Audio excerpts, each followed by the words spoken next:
नमस्कार, स्वागत है आप सभी का हरियाणा भारत में। मैं आपके साथ खुशबू खान। बुलेटिन की शुरुआत करेंगे, लेकिन एक नजर अब तक की सुर्खियों पर। किसान आंदोलन का 23वां दिन। पिछले 22 दिनों से अपनी मांगों को लेकर बॉर्डर पर डटे हुए हैं किसान। सुप्रीम कोर्ट में किसान आंदोलन पर टली सुनवाई। अब अगली सुनवाई में होगा कमेटी पर फैसला। सिंगू बॉर्डर पर एक और किसान की हुई मौत। अब तक कुल 12 किसानों की गई जान। कांग्रेस महासचिव प्रियंका गांधी वाड्रा ने सरकार पर लगाए गंभीर आरोप। कहा, मोदी सरकार अहंकारी। और प्रदेश में इस साल नहीं लगेगा सूरजकुंड का मेला। कोरोना महामारी फैलने के कारण हरियाणा सरकार ने लिया फैसला। चलिए खबरों में बढ़ते विस्तार से। किसान आंदोलन का आज 23वां दिन है। किसान पिछले 22 दिनों से अपनी मांगों को लेकर बॉर्डर पर डटे हुए हैं, जहां एक और सरकार की तरफ से किसानों से बातचीत करने की तमाम कोशिशें की जा रही हैं, वहीं किसान नए कृषि कानून को वापस लेने की मांग पर अड़े हुए हैं। फिलहाल सुप्रीम कोर्ट ने इस मामले में सरकार और किसानों के प्रतिनिधियों को एक कमेटी बनाने के लिए कहा है, जिससे किसान और सरकार आपस में इस मुद्दे पर चर्चा करें। सुप्रीम कोर्ट में किसान आंदोलन पर बीते दिन सुनवाई टल गई और अदालत में किसी किसान संगठन के नहीं होने की वजह से कमेटी पर फैसला नहीं हो पाया। अब इस मामले की अगली सुनवाई दूसरी बेंच करेगी, क्योंकि सुप्रीम कोर्ट में सर्दियों की छुट्टियां पड़ गई हैं। ऐसे में वेकेशन बेंच इसकी अगली सुनवाई करेगी। आपको बता दें कि इससे पहले हुई सुनवाई में सुप्रीम कोर्ट ने किसानों और सरकार को एक कमेटी बनाने के लिए कहा था।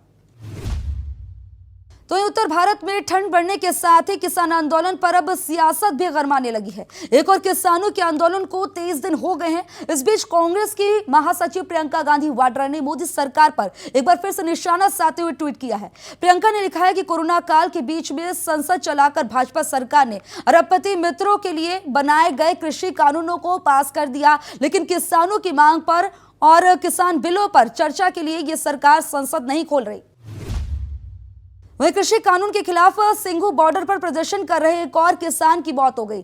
जानकारी के मुताबिक बीती रात नाले में गिरने के कारण किसान की मौत हो गई, जिसके बाद किसानों में गुस्सा है और उन्होंने पीडब्ल्यूडी विभाग के खिलाफ एक्शन की मांग की है। बहरहाल कृषि कानून के खिलाफ चल रहे आंदोलन में अब तक 12 किसानों की जान जा चुकी है, लेकिन किसान इस आंदोलन को अब भी खत्म करने के मूड में नजर नहीं आ रहे हैं। खबर रोहतक से आ रही, जहां शादी के 24 घंटे के अंदर ही दुल्हन ने फांसी लगाकर अपनी जीवन लीला समाप्त कर ली। दरअसल मामला रोहतक के मरहम का है, जहां पर पवन नाम के युवक की मैना नाम की युवती से शादी हुई थी। शादी के 24 घंटे के अंदर ही मैना ने आत्महत्या कर ली। पुलिस ने मौके पर पहुंचकर मामले की जांच पड़ताल शुरू कर दी है। पंजाब हरियाणा हाईकोर्ट ने फरीदाबाद की बीकॉम छात्रा निकिता तोमर की हत्या के मामले की अगली सुनवाई को 13 जनवरी तक के लिए टाल दिया है।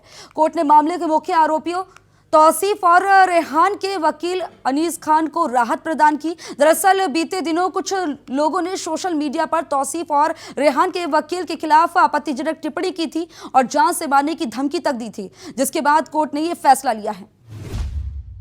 उत्तर भारत में बर्फबारी होने से प्रदेश में सर्द हवाओं ने ठिठुरन और ज्यादा बढ़ा दी है और मौसम खुशमिजाज हो गया है। वहीं घने कोहरे की वजह से दिशा लगभग खत्म सी हो गई है, 50 मीटर रह गई है। हालांकि बीते दिन धूप तो निकली, लेकिन रात होते होते कपकपाती ठंड बढ़ गई और आज सुबह से ही घना कोहरा छाया रहा। मौसम विभाग की माने तो प्रदेश में शीतलहर 5 दिन और चलेगी, और तो वहीं रात्रि में तापमान हल्की गिरावट और धुंध रहने की संभावना है।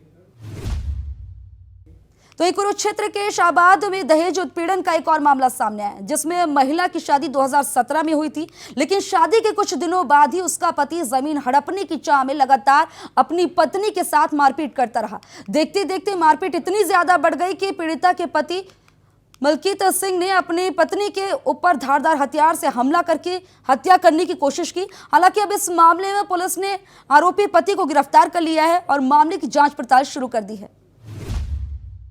तो प्रदेश में इस साल इंटरनेशनल सूरजकुंड मेला नहीं लगेगा। कोरोना महामारी फैलने के कारण हरियाणा सरकार ने मेले का आयोजन नहीं करने का फैसला किया है। पर्यटन मंत्री कंवरपाल गुर्जर ने ये जानकारी दी है।